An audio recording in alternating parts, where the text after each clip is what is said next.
Dokler nisem dobil tega avtomobila na test, priznam, mi ni posebej navdušil. Izgled se mi je zdel nekam pust, zadek neizviren, znotraj nekam pust.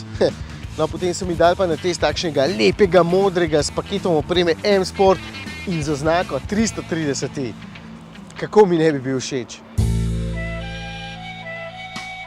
Trojka je za BMW eden najpomembnejših modelov, če ne celo najpomembnejši, zato tukaj ni šale. Vse je dodelano do zadnje podrobnosti in ravno zato sem bil presenečen nad tako dolgočasno obliko avtomobila na fotkah, ampak zdaj, ko ga vidim v živo, sem bistveno bolj prepričan. Baje je bilo eno glavnih vodil tudi to, da se navzven že nadaleč razlikuje od petke in s temi novimi lučmi, tako spredaj kot zadaj, mislim, da jim je kar uspelo.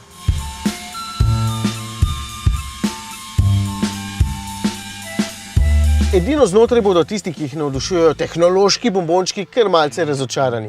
Pa ne zato, ker jih dejansko ne bi bilo, le izgled tega ne pokaže na prvo žogo.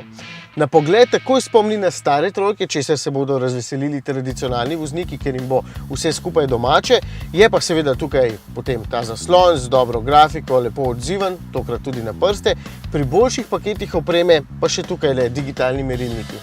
Priznam, da mi ti svojo grafiko niso posebej všeč, ne vem, nekam prazno vse skupaj deluje, sploh ne BMW-evsko.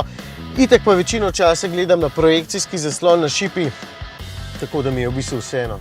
Zdaj pa poglavje, ki ga gotovo čakate od samega začetka testa. Vožnja. In vem, skrbi vas, da bom rekel, da so se trudili narediti čim bolj prijeten in udoben avto, da bo všeč čim širši množici ljudi. No? Ne bom vas razočaral. Ta avto je raketa.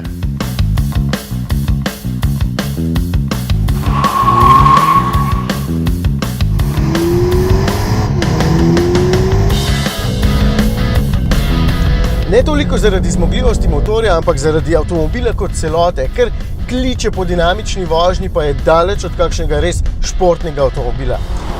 BMW se je res potrudil in sploh s tem modelom 330i M-Sport naredil limuzino, ob kateri se vam bo na takšni lepi cesti ves čas smejalo. Podvozje je fantastično odzivno, brez oklevanja zagrizel, še tako oster ovinek. Navdušil vas bo tudi občutek na volanu, čeprav se mi je nekajkrat zazdelo, da je servo malce počasen. Mogoče so kriva že moja leta in imam bolj počasne roke.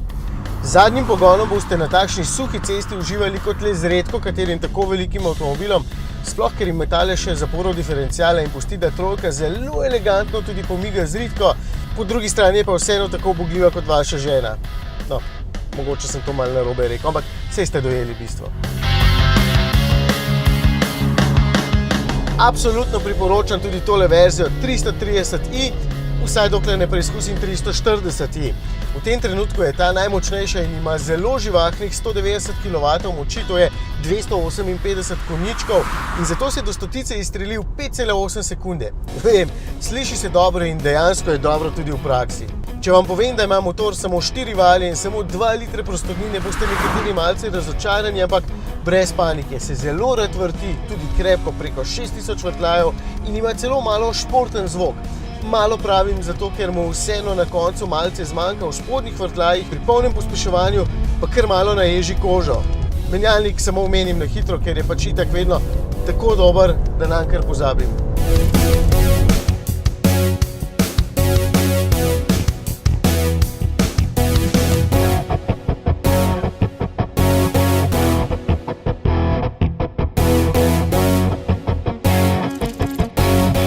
Pa se tale trojka znajde kot družinski avto. Tako je kratek odgovor. Dolg pa, da je prostora sicer res nekoliko več kot prej, ker je tudi avto večji, ampak je še vedno tesno tamle zadaj, da je prtljažnik 480 ml še kar velik in da je pri vožnji po lepi cesti lepo tih.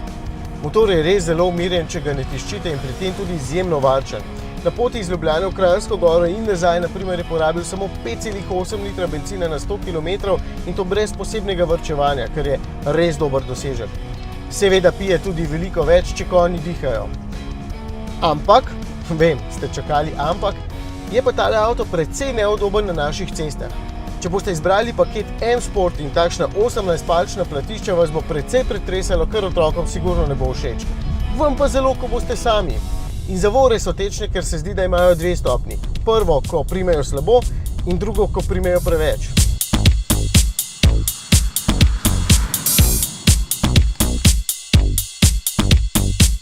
70 ur jo pripravite, da bo trojka izgledala tako in da boste z njo uživali kot le z redko katero klasično limuzino. Obstajajo seveda tudi cenejše, ampak se kar nekako ne bi vračal k tistim mislim na začetku.